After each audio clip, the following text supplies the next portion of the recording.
Does anyone else remember when the term GTA clone was a thing? Back before absolutely every game was an open world experience, the Grand Theft Auto series epitomized running around a city doing whatever the hell you wanted, and there were a fair few games which attempted to replicate the formula with their own spin.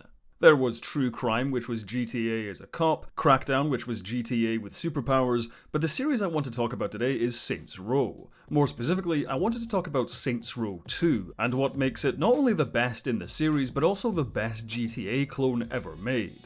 Now it seems weird to start here, but I'll be heaping a lot of praise on this game, so I wanted to get the game's problems out of the way first. Chief among the game's issues is the optimization. Most of this footage was taken from the Xbox 360 version, and good god does it struggle. I know these days we're used to the silky smoothness of 60 to 120 frames per second gameplay, but even when the standard was 30 FPS, Saints Row 2 is atrocious at times. It's pretty difficult to have a thrilling car chase when your vehicle is suddenly being animated on twos, the explosive spectacle of action set pieces is often let down by sudden slow motion, screen tearing occurs in several cutscenes, and anytime you go on the water you might as well be watching a PowerPoint presentation of the game. I would say it's playable most of the time, but the amount of frame rate dips is pretty inexcusable. I know my 360 is getting on in age, but Gears of War and GTA 4 still chug along nicely, while Saints Row 2 feels like it's huffing and puffing after just climbing a single flight of stairs. The second flaw with the game is more to do with the writing, but this comes down to personal taste really.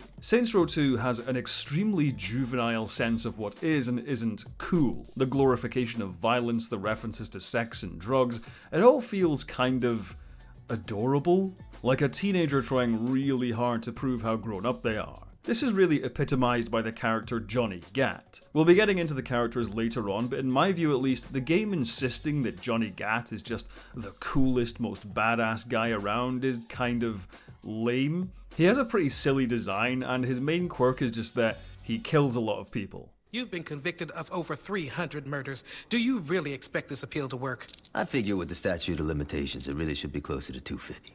There's no statute of limitations for murder. Why the fuck not? But what if we just start here, walk into the casino, and just shoot all the motherfuckers that are between us and the money? Well, you know... It will be a lot faster. And a lot more fun. I'll die before I tell you. Yep. Johnny! I just love killing. And while this attitude certainly did appeal to me when I was a teenager, I find it pretty comical as an adult. Though there is more to be said of the game's general tone, which I'll get into later as well. Which brings us to the positives. One of the immediate appeals of the Saints Row series is the ability to create your own protagonist, and the character creation tools are pretty in-depth. Not only can you customize your character's appearance extensively, but also select personality traits and even their voice.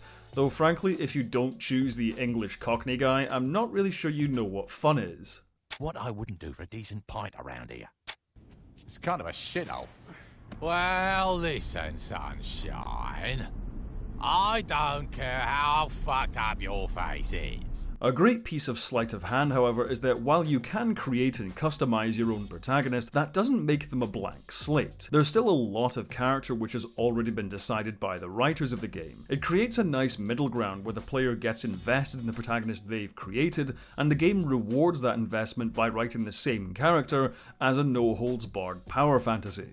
There's no wasting time as a low-level grunt who works their way up. You start the game immediately as the leader of the 3rd Street Saints, with hideouts, cribs, henchmen, foot soldiers, and a steadily growing cache of weapons and vehicles. But just because you start as the leader of your own gang, doesn't mean there's no stakes and nowhere to go.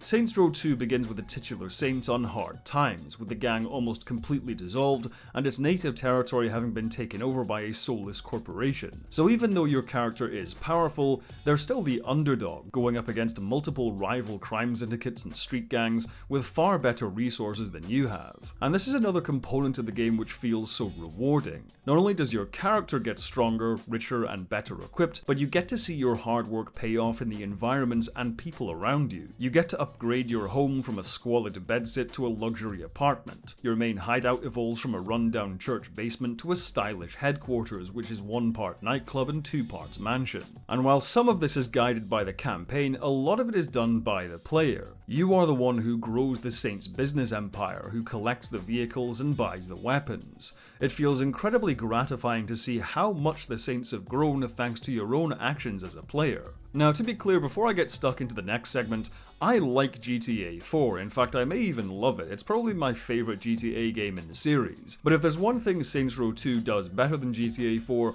is that it remembers why we're here. Just like how the main story doesn't have the player trotting about as a low-level henchman for the first few missions, Saints Row 2 hands you a big box of toys, points you to the sandbox, and lets you have fun right away. The entire map is unlocked from the get-go, and it isn't long before you're laying waste to city blocks and having helicopter gunship fights. Not only does it cut right to the chase, but it also litters the map with a plethora of fun side activities. In order to proceed with the main story missions, you have to fill your respect meter, and you fill your respect meter with side activities. This is absolutely an artificial way of padding out the game, but when these side activities include spraying poop on affluent neighborhoods, it doesn't really matter. Similarly, all the best weapons are available to buy right away, you just need the cash. So you're incentivized to earn more cash by playing more side activities. So the main missions are even made more fun thanks to your brand new arsenal. Not only does the game hand you a bunch of really cool toys from the start, but it keeps telling you where even more toys are. You're directed at every opportunity to have the most fun possible,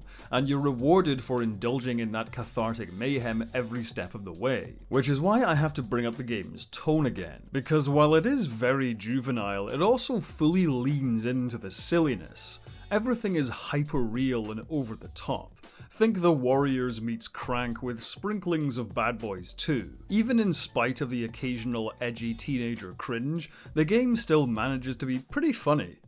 Drop it.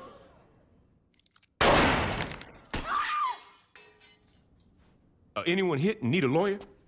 But make no mistake, this isn't some nuanced satire of any kind, it's just totally unpretentious. The story, characters, and the world are all made in service of simple popcorn entertainment, and it more than succeeds in that regard.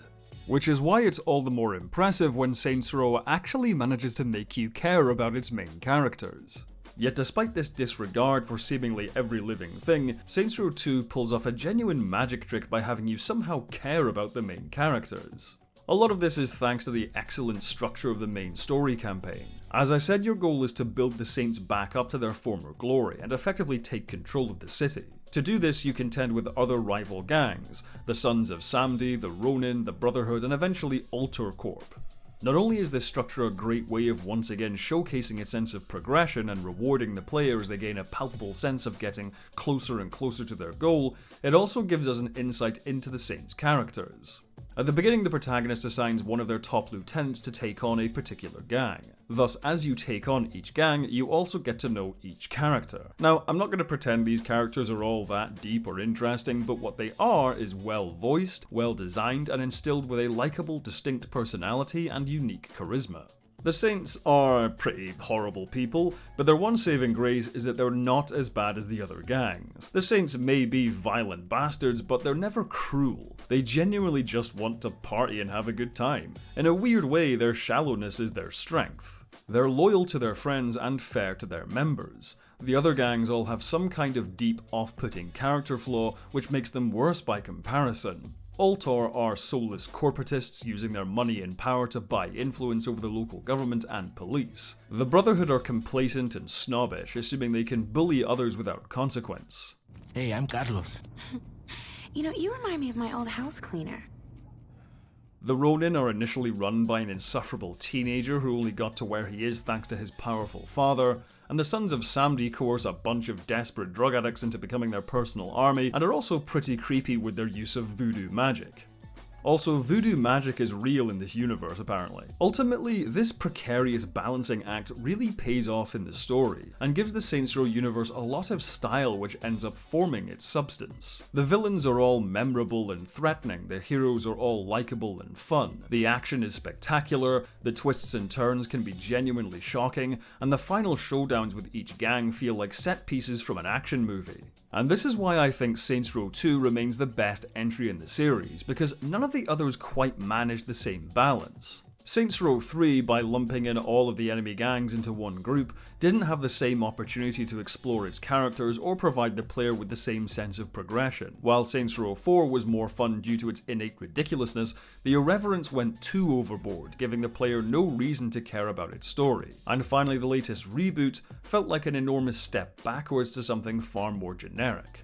Saints Row 2 was the pinnacle of letting you go nuts and have fun, but it was carefully controlled chaos, which felt rewarding to play with a story you could actually invest in. Which is why, despite open world sandboxes apparently becoming the default genre for the industry at large these days, if ever I want to grab a bunch of my favourite toys and just have fun, Saints Row 2 is still my go-to game. Thanks for watching, guys. If you like what we do on this channel, give the video a thumbs up, subscribe, and make sure to hit the bell icon to keep up to date with all new uploads. We release videos every other week, so stay tuned for that. Until next time, this has been Rowan from Side Adventure. Have a good one.